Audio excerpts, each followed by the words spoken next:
Pinuputaktik ngayon ng batikos ang ABS-CBN reporter na si Katrina Domingo matapos niya dumanong pasaringan ang GMA Integrated News reporter na si Nico Wahe.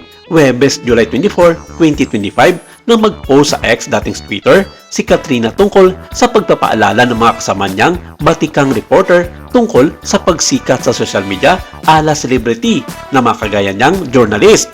Bukod sa kasikatan ay hindi rin daw nakabatay sa panglabas na itsura ang pagbibigay ng dekalidad na serbisyo para makapagatid ng balitang totoo.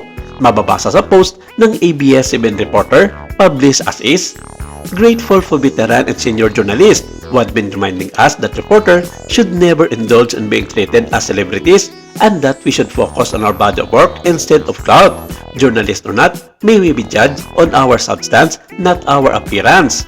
May mga netizens na sumang-ayon sa payag na ito ni Katrina at sinabing tama ng ito sa katulad ng ABS-CBN na mas edukado ang karamihan sa mga reporters nito kumpara naman sa GMA7. At ito ang ilan sa mga naging komento ng ilang mga netizens sa naging post na iyon ni ABS-CBN reporter Katrina Domingo.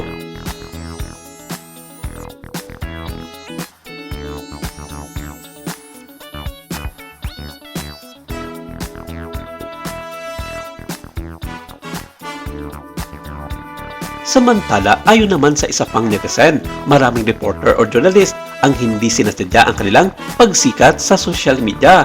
Bagamat may sumang-ayon ay hindi rin naman nawala ang mga kumukwestiyon sa post na iyon ni Katrina Domingo. At ito ang ilan sa mga naging payag ng ilang mga netizens na hindi sang-ayon sa mga sinabi na iyon ng nasabing ABS-CBN reporter.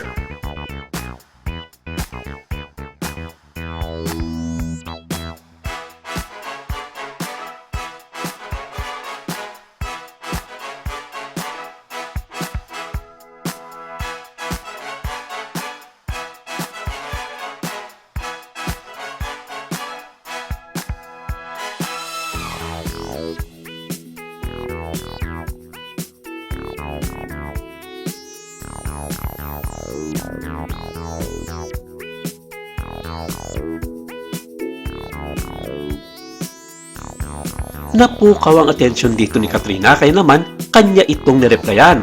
Paliwanag niya, sinasang-ayunan niya ang payag na ito na wala namang kontrol ang isang journalist sa kanyang pagsikat lalo na kung sa social media ang pag-uusapan. Ang hindi raw matanggap ng reporter ay ang palabasin na bitter siya at nasasabi lamang niya ito dahil may kagalit o ma-issue siya sa mga kapwa niyang reporter, mapa ABS-CBN man o GMA7. Kahit wala namang binanggit na pangalan ang ABS-CBN reporter, may ilang ding netizens ang nanghinala na patama raw ito ni Katrina sa GMA reporter na si Nico Wahe na kumakailan lamang ay viral online dahil sa gawin nito at estilo ng kanyang pagbabalita.